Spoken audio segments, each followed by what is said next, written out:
Welcome to Memoy. I'd like to take you through some tutorials today.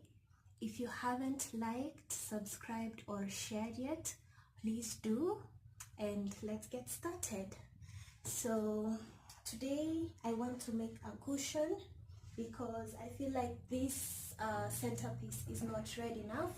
So I want to use this red t-shirt without using any needles or thread to make a cushion cover. So let's get to it.